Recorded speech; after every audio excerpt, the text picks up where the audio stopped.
გამარჯობა, ჭეშმარიტების მაძიებლებო და ადამიანის სულის ლაბირინთში მოგზაურებო. დღეს ჩვენ განვიხილავთ უნიკალურ და ხშირად დამაბნეველ წიგნს, რომელიც ეჭვქვეშ აყენებს სიკეთის, საღიაზრისა და ხსნის ჩვენეულ გაგებას.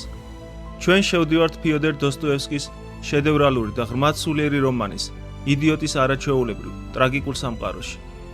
ეს მხოლოდ ამბავი არ არის, ესაა თამამი ექსპერიმენტი, თანაგრძნობით ახსავსე კვლევა იმისა თუ როგორ შეიძლება აბსოლუტურად კეთილმა ადამიანმა კორუმპირებულ და ცინიკურ სამყაროში არათუ იარსებოს, არამედ წარმატებას მიაღწიოს.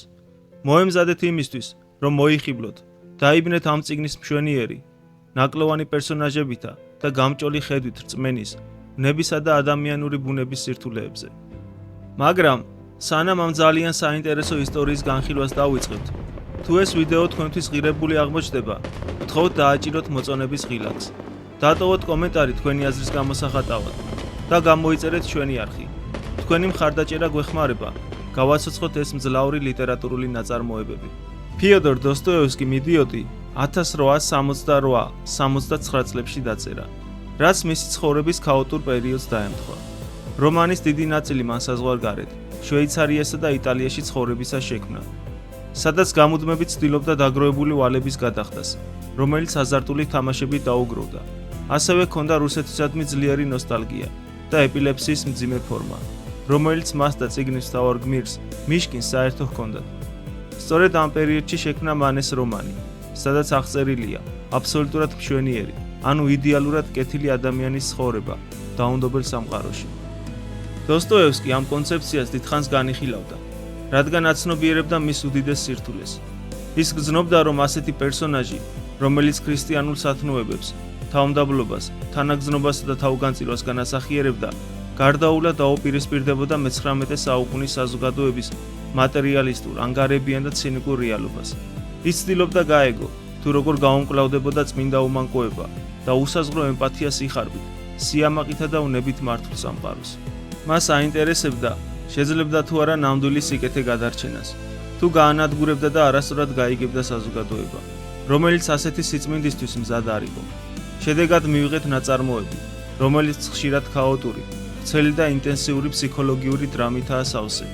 ის ასევე შეიცავს უმშვენიერესი სილამაზის, ღრმა ფილოსოფიური გამჭრიახობისა და გულისშემძვრელი ადამიანური ჭეშმარიტების მონაკვეთებს. ამბავი იწყება თავად ლევ ნიკოლაევიჩ მიშკინის რუსეთში, სანქტ-პეტერბურგში დაბრუნებით.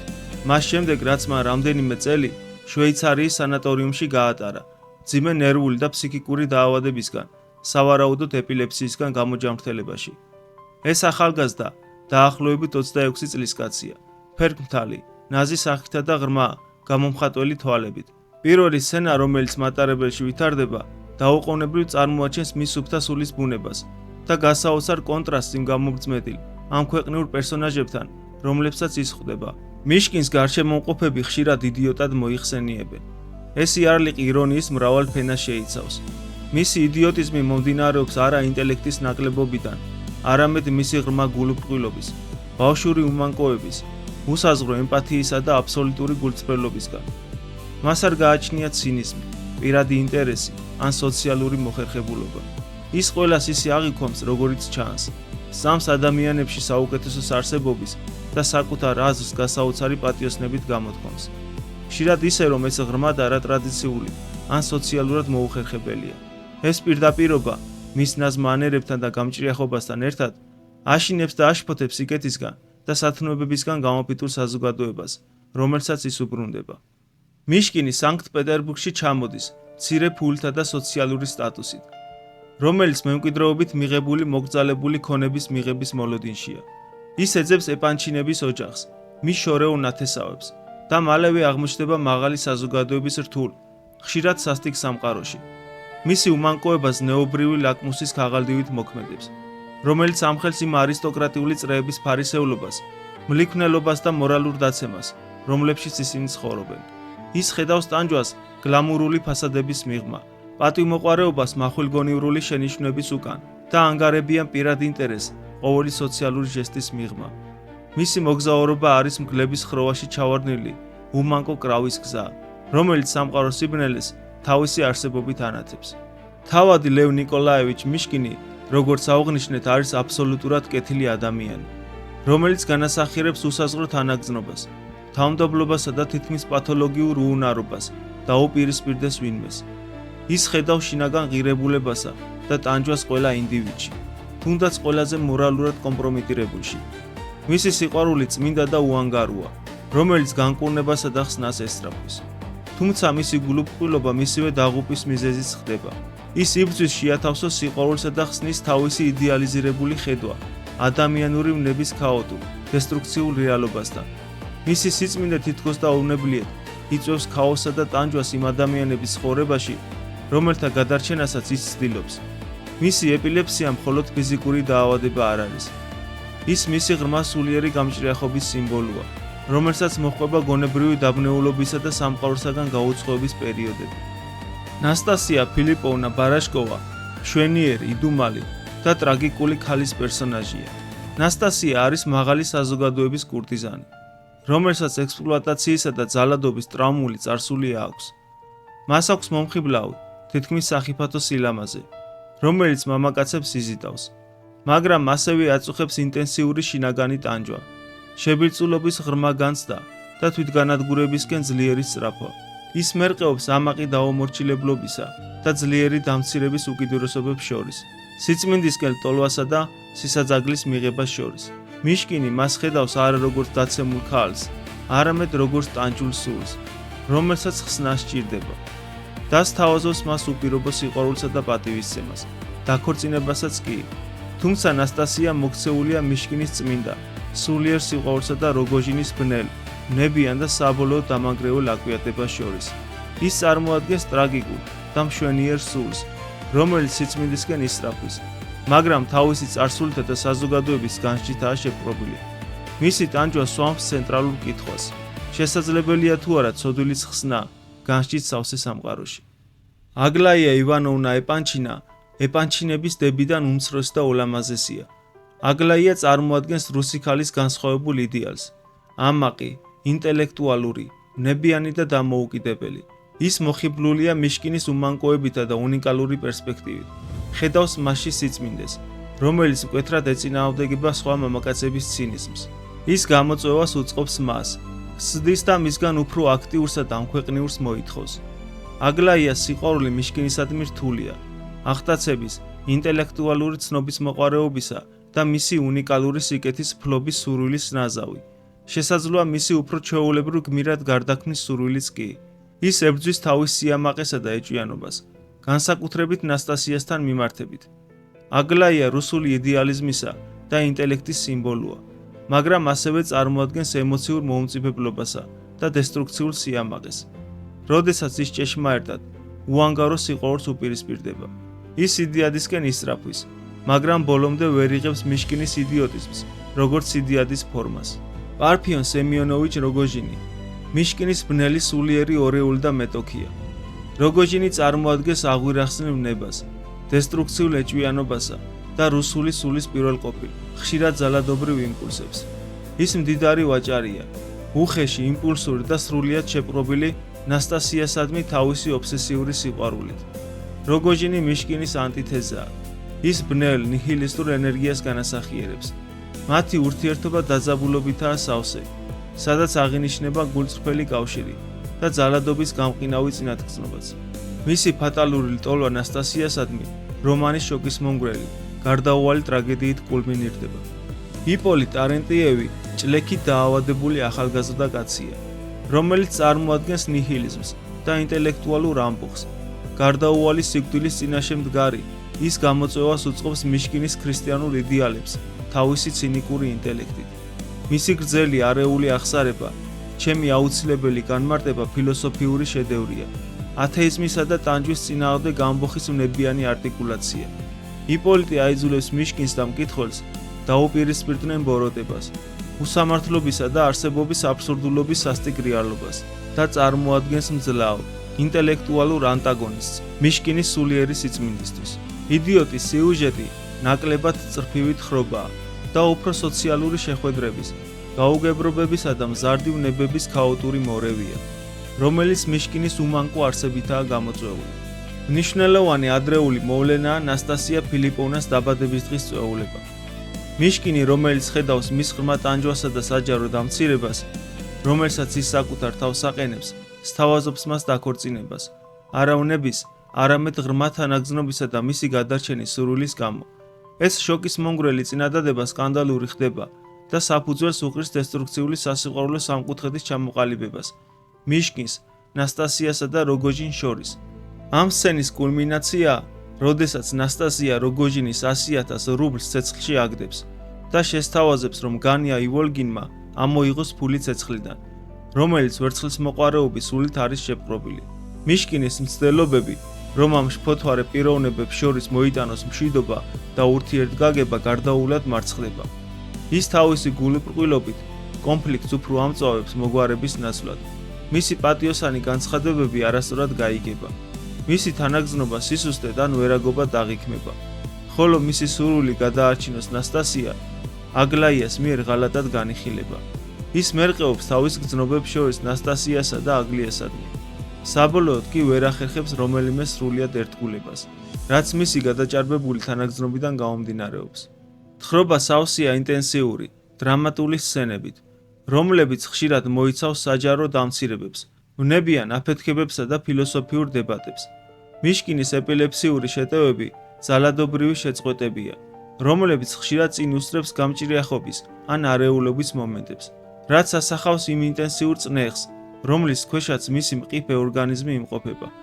ის განიცდის ტრანსცენდენტული სიცხადის მომენტებს შეტევის წინ, ხედავს სამყაროს ამაღლებულ, მშვენიერ ფორმაში, რომელიც შემდეგ უგონო მდგომარეობით და შეტევის შემდგომ დაბნეულობით იცვლება. ნასტასია მოქცეულია თვითდამცირებისა და დესტრუქციული ვნების გარდაუვალ ციკლში. გარბის ეკლესიიდან მიშკინთან ჯვრისწერის დღეს და ობრუნდება როგოჟინს.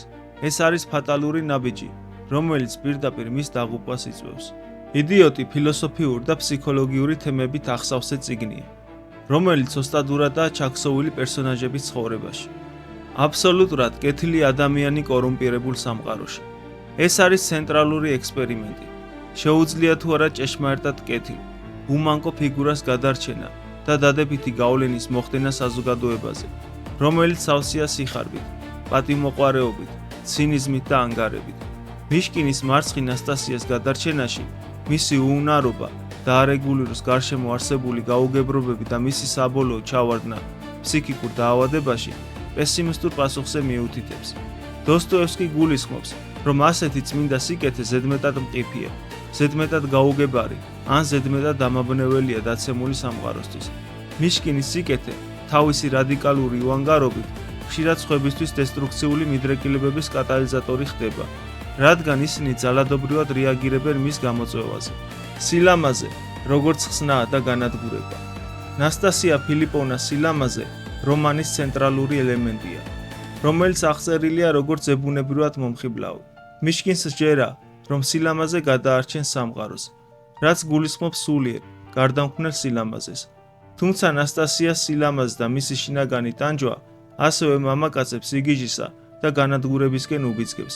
მისი სილამაზე არის როგორც აღტაცების, ისე ექსპლუატაციის წყარო, რაც იწვევს მის დაცემას და ტრაგიკულ დასასრულს.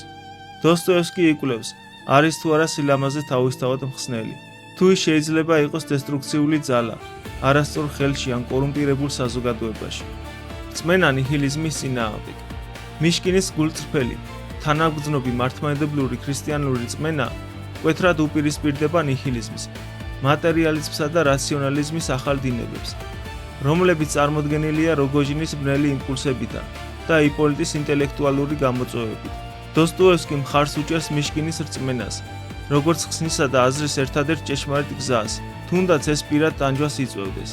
ის აკრიტიკებს სულიერი საფუძვლების გარეშე ცხოვრების სიცარიელესა და დესტრუქციულ პოტენციალს და ამტკიცებს, რომ ნამდვილი აზრი გონიერებისა და მატერიალური სარგებლის მიღმა თანაგრძნობასა და თავმდაბლობაშია. თანაგრძნობა და ტანჯვა. მიშკინის გამსაზღვრელი თვისებაა მისი უსაზღვრო თანაგრძნობა. ის ღრმად იტანჯება სხვებთან ერთად და სხვების გამო. დოსტოევსკის სჯეროდა, რომ ტანჯვა იყო აუცილებელი გზა სულიერი განწმენდისთვის. მიშკინის მეშვეობით ის იკვლევს ემპათიის მხსნელ ძალას თუნდაც ეს უდიდეს პირად ტკივილს იწვევდეს. რომანი მიგვანიშნებს, რომ კაცობრიობის ჭეშმარიტი გაგება მისი ტანჯვის გაზიარებით მოდის. სიგიჟე და საღი აზრი. თავად სათაური იდიოტი ამ თემას უსვამს ხაზს. მიშკინის იდიოტიზმი, მისი პირდაპირობა, სულიერი სიღრმე, სოციალური მოქნილობის ნაკლებობა წარმოჩენილია როგორც უმაღლესი საღი აზრის ფორმა. სიწმინდე, რომელიც მას სრულიად შეუფერებელს ხდის საღი, მაგრამ კორუმპირებული სამყაროსთვის. პირიქით, ნორმალური საზოგადოება ხშირად ავლენს სიგიჟის საკუთარ ფორმებს, ობსესიურ ვნებებს, ირაციონალურ სიამაყეს, სოციალურ ისტერიასა და თვითგანადგურებისკენ მიდრეკილ ქცევას. დოსტოევსკი აიძულებს მკითხველს კითხვის ნიშნის ქვეშ დააყენოს, თუ რა არის ჭეშმარიტი საღი აზრი და სიგიჟე სამყაროში, რომელიც ხშირად აფასებს ტყუილსა და ზედაპირულობას ნამდვილ ადამიანურ კავშირზე მეტად. დოსტოევსკის ლიტერატურული სტილი იდიოტში დამახასიათებელია მისი შემოქმედებისთვის. ღრმად ფსიქოლოგიური, ხშირად ციებ-ცხელებასავით ინტენსიური, დრამატული დაძაბულობით, რომელიც დიალოგისა და შინაგანი მონოლოგის მეშვეობით იზრდება. ის იყენებს პოლიფონიას, რაც საშუალებას აძლევს გაისმას ხშირად ურთიერთსაწინააღმდეგო ხმა და იდეოლოგია. ნაცვლად იმისა, რომ წარმოაჩინოს ერთი ავტორიტარული ჭეშმარიტება. რომანი სავსეა ფილოსოფიური დებატებით, რომელიც სიუჟეტს ამოძრავებს და პერსონაჟებს ამხელს ხშირად გრძელ არეულ საუბრებში, რომელიც წარმოუდგენლად რეალურად ჟღერს. მიუხედავად იმისა, რომ ხშირად ბნელია, ასევე არის შავი იუმორისა და მწარე სოციალური სატირის მომენტები. იდიოტის დასასრული ტრაგიკულია. როგოჟინი კლავს ნასტასია ფილიპოვნას ეჭვიანობის გამო. მიშკინი, რომელიც ინსტინქტურად გაჰყვა ნასტასიას როგოჟინის სახლში, პოულობს მის მკვდარ სხეულს და ღამეს როგოჟინთან ერთად ჩუმ საერთო ფხიზლობაში ატარებს. ეს საბოლოო საშინელი გამოცდილება სრულიად ანგრევს მიშკინის მყიფე ფსიქიკურ მდგომარეობას. ის კარგავს თანმიმდევრული აზროვნებისა და ემოციების კონტროლის უნარს და მასზე მისი ერთგული რუსი მეგობრები ზრუნავენ, სანამ ის შვეიცარიის სანატორიუმში დაბრუნდება. როგოჟინს კი ციმბირში გადასახლებას მიუსჭია. იდიოტი გვიტოვებს მუდმივ კითხვას, იყო თუ არა მიშკინის მისია კეთილშობილური მარცხი, თუ განწირული ექსპერიმენტი. დოსტოევსკი მარტივ პასუხს არ გვთავაზობს. რომანი დღემდე აქტუალურია, რადგან ის გვიბიძგებს ვიფიქროთ წმინდა სიკეთის შესაძლებლობებზე, თანაგზნობის ფასსა და ადამიანური ვნების შემზარავ რეალობაზე. ეს არის რთული, მშვენიერი და დამაფიქრებელი ნაწარმოები. თუ მზად ხართ კაცობრიობის სულში ღრმად ჩაიხედოთ, მაშინ იდიოტი არის ლიტერატურული ნაწარმოები, რომელიც აუცილებლად უნდა წაიკითხოთ. ეს არის წიგნი, რომელიც მოსვენებას არ მოგცემთ, პროვოცირებას მოახდენს და გაიძულებთ იფიქროთ სიკეთეზე ისე, როგორც არასდროს გიფიქრიათ. იდიოტის რომელი ასპექტები მიგაჩნიათ ყველაზე დამაჯერებლად ან რთულად, რომელი პერსონაჟები ან ფილოსოფიური შეხედულებები გეხმიანებათ ყველაზე მეტად, გამიზიარეთ თქვენი მოსაზრებები კომენტარებში. და თუ ვიდეო ღირებულად მიიჩნიეთ, გთხოვთ მოიწონოთ, გააზიაროთ და გამოიწეროთ ჩვენი არხი, მსოფლიოს უდიდესი ლიტერატურული ნაწარმოებების კვლავ განსახილველად. მომავალ შეხვედრამდე.